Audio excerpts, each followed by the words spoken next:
Aloha and welcome to the Weekly Wellness Show, episode 11. Today we're going to talk about a few things. So let's talk about this. This is what some of my people out there, fans, members, patients, whatever you want to call them, people of interest, they've been at the word keto has been coming quite often. All right, people are really concerned about the COVID-19 they're putting on, 15 pounds that is, and what they could do most about it. And so let's talk a little bit about the ketogenic meal program or the keto diet that can help you during these times. And there's a little twist to this, okay? So it's not all about going keto, all right? There's some other things you got to do in addition to the food you're eating. What else are you drinking and what kind of exercise are you doing? So let's jump into that right now. So a couple of things. One is what we're trying to do is basically reset our metabolism, okay? We're trying to go more into fat burning, using healthy fats, using fat as your primary source of fuel, or primary source of fuel, I should say, versus, say, carbohydrates. And carbohydrates maybe like sugar, fruits, vegetables, rice, pasta, things like that as a source of energy, okay, or protein for that matter too. So I always ask people, does it make sense for you to be more of a protein burner? Like to have more protein in your body, to be that primary fuel source? Or to be, as you heard the old saying, a carb loader, okay, where you're using, carbs to give you that burst of energy you need, okay, or maybe to be a fat burner, to use your own fat stores so you become what is called keto adaptive with your energy. So you have protein adaptive, you have carb adaptive, and you have keto adaptive. So here's the difference between the three. What we find out is if you're more, let's say, carb adaptive. So the biggest thing I can do is give you an example like a candy bar, right? You're eating something or carbs. I would just leave it at that. It's going to give you a sense of energy. You're going to get a quick spike, but you're going to have that spike is not going to last that long, and you crash hard. Like, oh man, I got this energy, I'm great, and now I need to take a nap, or I need to eat more carbs, which is going to convert to sugar, okay, to give you that glucose you need as more energy. But if you keep doing things in that kind of a manner, that sugar eventually is going to be stored as fat, okay? So that's not really the way we want to go, at least in my opinion. I think some athletes, depending on how much energy they're giving off, they'll have a balance of carbs, especially that they need for optimal performance. But we're really seeing athletes really retrain their bodies to such a degree where they're either vegan, keto, and that's another thing. We'll throw vegan in there too, okay? Where they're keto friendly, vegan friendly, protein friendly, or protein adaptive, whatever you want to call it, okay? This is what some of these athletes are doing now, okay? Excuse me. And no, I don't have coronavirus. So with that, let's talk about, all right, so we talked about carbs, all right? Carbs gives you a quick energy, but there's also a quick fall, all right? Like, I got to pass out, take a nap type thing. Then you have protein. Well, protein is a little bit longer, sustainable amount of energy, but still, needing a lot of protein. And sometimes people will have like kidney issues, or they just don't feel all that great afterwards because they ate way too much protein, especially depending on the kind of protein you're eating.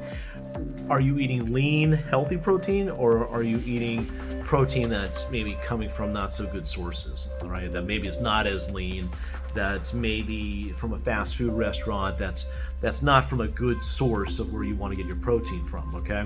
So you got to think about that too. And then you have, and the thing is, you'll get energy from protein. It's good for your muscles will lean out, but you're going to crash just a little bit longer than if you were just on a carb diet, okay? So the one that really makes sense, according to the science and all the data that we've been, reading over, especially in the last 4 or 5 years on this, has been the keto program, right? Where basically you're getting metabolism dialed in, so that way you are using your own fat stores as a source of energy.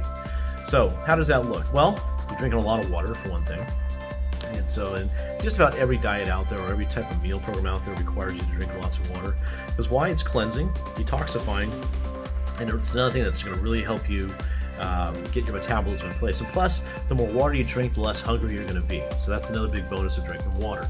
If there's any one thing I advocate for all of my patients is don't stop drinking lots of water. I mean, I basically tell them, I don't care who you are, you need to drink at least 8 or more cups of water a day. That's 64 to about 80 plus ounces of water a day. That is what I recommend to everyone. If you're not getting that much water in you, you're going to be really dehydrated, and you're going to start storing fat because you're going to find yourself eating more than you would be drinking water. You get the idea, okay? So back to the keto thing. So there's all kinds of, ketogenic ways of doing things. The one thing is you're eating lots of fat, okay? You're also eating protein and you're eating vegetables, okay? But, it's a matter of how your body feels when you get into that keto adaptive mode. So there's a lot of ways of doing this. You could, and it comes from different sectors, but the one thing you want to keep in mind, if you are going to do a ketogenic meal program, you got to exercise. I mean, you're going to lose some weight no matter what, okay?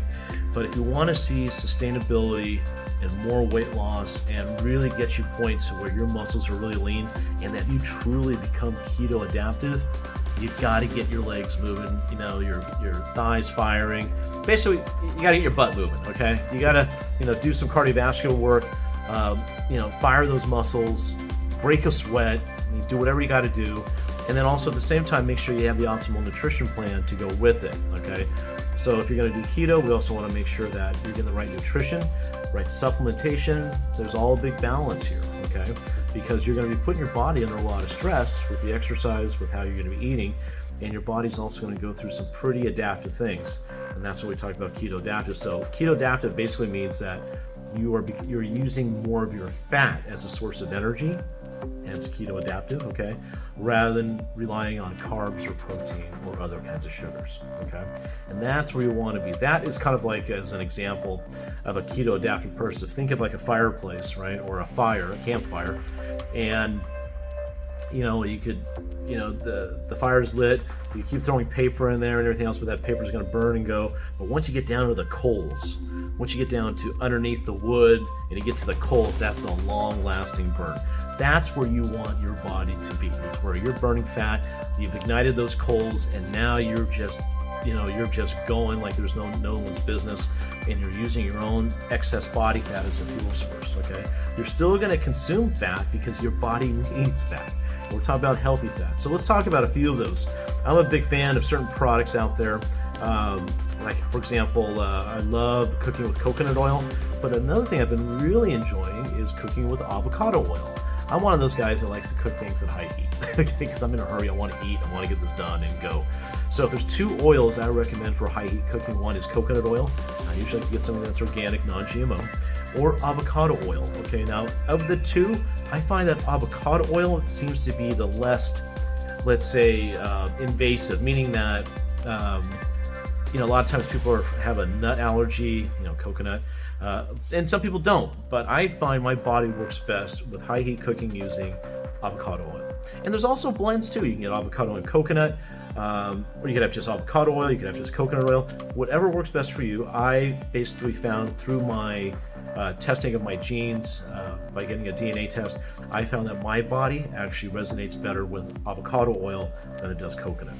And go figure, I'm from Hawaii, right? So you would think that the coconut oil would be the perfect thing for me. I was wrong, according to my genetics.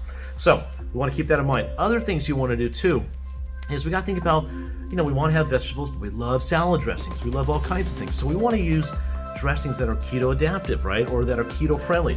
One of the best products I could recommend you getting at the grocery store or online is through Primal Kitchen, all right? Now, I love Caesar dressing, right? But what's great about Primal Kitchen products is they're friendly from both a vegan standpoint, paleo, Whole30, keto, you name it. What they don't do is they don't use sugar in their products. They don't use, any kind of soy or canola oil. They predominantly, the majority of their products are made with avocado oil. Mayonnaise is incredible, salad dressings, even condiments. You can get an unsweetened ketchup and mustard, barbecue sauces. I love them all, and they're all great. You can find them online. I'll put the link below. Primalkitchen.com is one of my favorite websites to go to, and you can find all kinds of these great products. And you can also find these products at the grocery store if you choose, okay? So, but being that a lot of us like to do things online, shelter in place, just go to primalkitchen.com and you can find things there. Okay. Other things you can do too. There's also ketones, what we call exogenous ketones. Basically, these ketones are it's like a supplement. You add it with water, you drink it. It's a nice beverage, and what it does, it stimulates you in releasing ketones, which allow your body to be in a fat burning state. Okay, and then if you want to really test if you're in ketosis, you can get these urine strips. And if they're a certain color, it shows that, hey, your body is essentially in ketosis. You are burning fat for fuel. You are releasing these ketones that are indicating you are now burning fat for fuel. Okay, so that's another great way to do it. Very safe. Some of them they're mostly through urination. I want to say there's also maybe a couple out there that you can test with saliva too, but the urine strips are the ones you really want to get a true test from. When you're looking at certain healthy fats, remember, it's not just any fat. I recommend healthy fats. So we're talking about, grass-fed beef, grass-fed butter, like Kerrygold butter, for example. One of my favorites, by the way. Using, certain oils, avocado oil, coconut oil, nuts, seeds, things of that nature. Not too many of them, only specific ones. But eating a lot of vegetables and drinking a lot of water. And also get your exercise, break a sweat, go for a walk every day, and you'll see yourself protecting that new keto body you have, okay? And again, I can't tell you, this is a great program to be on for all ages. I have a lot of my colleagues doing that. I'm in my upper 40s now.